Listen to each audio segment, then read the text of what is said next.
You want to start by sectioning off the sides of your hair for your first braid. You start with your edges on both sides, and then you're also going to section off your leave out, which is going to be the hair left out for the side part. So you want to leave that off to one side a little bit more than the other.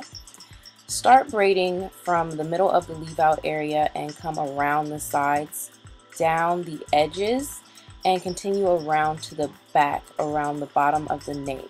You're going to stop when you get to the opposite side of the nape behind the ear. Braid the hair down. You're going to start your second braid at the meeting point of the first braid. Go around the leave out, down the edges, around the sides, and when you get to behind the ear, you're going to grab the tail of that first braid and connect it in and continue around to the other side. You continue in this manner, going from one side to the other for about 3 to 4 braids. Those are going to be your perimeter braids that go around the outer edge of your head. Then you're going to start doing your braids straight back, and you're going to continue connecting the tail of the previous braid into the braid you're working on currently. Then you're going to be left with one tail, one braid, and you're going to sew that around the bottom of the rest of the straight back braids. Now it's time to sew on our track. To sew on the track, what I do is I start about a 1/4 inch in from the edge of the track onto the braid, underneath the braid of course, and then I continue sewing to the edge of that track. And in order to reinforce the edge, I then go back over it. Once you get to the edge of the track, you're going to reverse directions and continue sewing across the track like you normally would. Doing this helps reinforce that edge so you don't have to sew through the track. So I continue sewing on that first track underneath the first braid. You can check my high ponytail sewing video to get an idea of what I mean by that.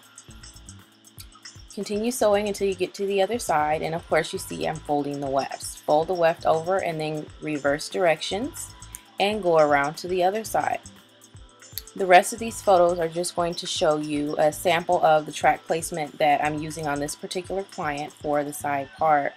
I go around across in a horizontal direction all the way around, and I just curve the tracks up a little as needed. It depends on the shape of your head or the shape of the client's head that you're working on. I continue doing this until I get all the way up to the top, just going back and forth in a horizontal direction. There's no need to do anything tricky with the tracks for a side part sew-in, but you do want to make sure you're sewing all the way up to that last perimeter braid on top of the perimeter braid so that the hair will fall towards the face.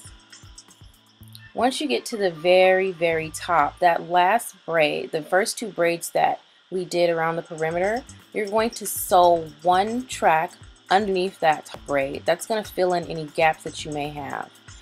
After you sew in a track under that top braid, then you're going to sew your last track on top of the last braid.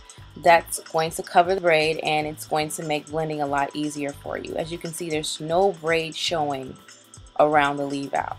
Next, what you're going to do is go ahead and blend your hair in with the extensions and style as desired so that you can now walk away with a seamless side part sew-in.